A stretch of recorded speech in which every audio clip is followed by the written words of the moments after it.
Chers abonnés, bonjour. Bienvenue sur la chaîne de Dr Traoré Amadou Ousmane du Mali. Ici, nous sommes le 23 mai de l'année 2025. Vous voyez le troupeau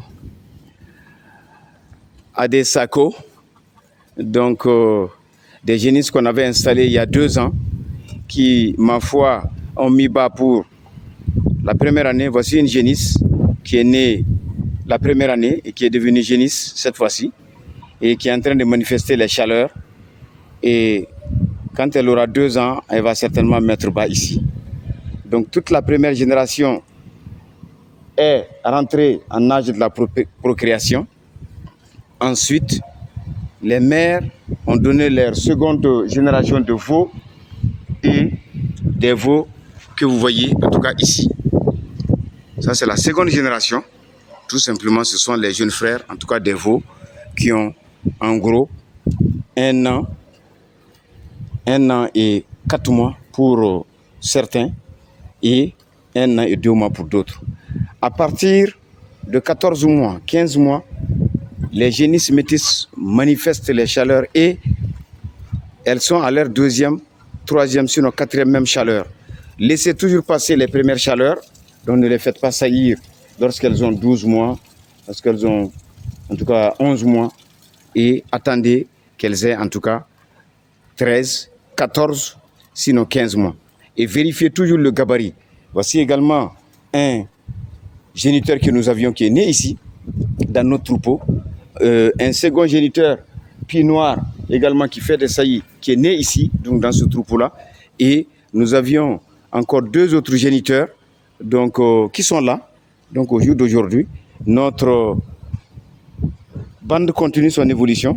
Au-delà de la production laitière qui a atteint 50-75 litres par jour, par moment, et qui, en tout cas au plus bas, nous donne une trentaine de litres. Ce qui fait, vous avez 900 litres de lait en moyenne, les bas mois de production, et vous pouvez atteindre jusqu'à 2000-2500 litres, en tout cas les mois de haute production. Et nous comptons sur ces vaches que vous voyez, celle-là était génisse en 2023, voici ce qu'elle est devenue, et sur leur 3e portée pour vérifier un peu le potentiel laitier de chacune de ces vaches. Elles sont devenues vaches maintenant. Donc la machine est lancée.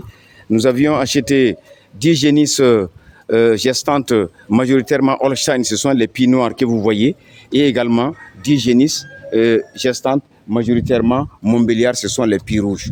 Donc notre troupeau, il est là. Nous avions gardé quelques vaches anciennes comme celle qui est au milieu que vous voyez tout de suite et celle qui est là tout de suite au niveau de la porte. Et la plupart des pieds noirs que vous voyez, la plupart des animaux qui n'ont pas de cornes sont des métis que nous avions achetés et que nous avions tout simplement installés. Donc, chers abonnés, encore une fois de plus, juste pour vous dire que c'est un système qui marche. Et quand vous investissez dans une vingtaine de vaches et qu'au bout de 2 ans, vous avez pratiquement 30-32 têtes, avec les mortalités, et finalement, vous ne pouvez pas, en tout cas, dire que vous ne gagnez pas, en tout cas, de l'argent dans ce système-là.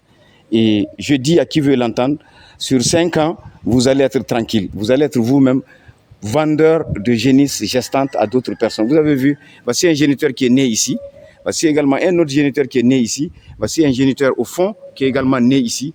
Donc au jour d'aujourd'hui, voici des géniteurs qui valent 1,2 million, 1,3 million sans problème, qui ont l'âge de saillir parce qu'ils sont en train de faire des saillies tout simplement dans ce troupeau-là. Donc chers abonnés, encore une fois de plus, mes remerciements et aussi mes encouragements pour croire à ce système, investir dans ce système et puis adressez-vous à un spécialiste tout simplement. Il fait très chaud, il fait 41 degrés présentement. Et vous comprenez que les animaux souffrent plus que nous. Ils ont peut-être 5 ou 6 fois plus de surface d'échange avec l'extérieur que nous. Et c'est la raison pour laquelle la plupart des bêtes que vous voyez sont ici à l'ombre, comme exactement moi je suis en train de le faire. C'est normal. Et vous verrez quelques animaux voilà, qui ont perdu un peu de poids. C'est le stress de la chaleur. Parce que pendant la chaleur, les animaux perdent entre 10 et 20% de leur poids et 10 et 20% de leur potentiel de production. Donc je vous remercie et à très bientôt.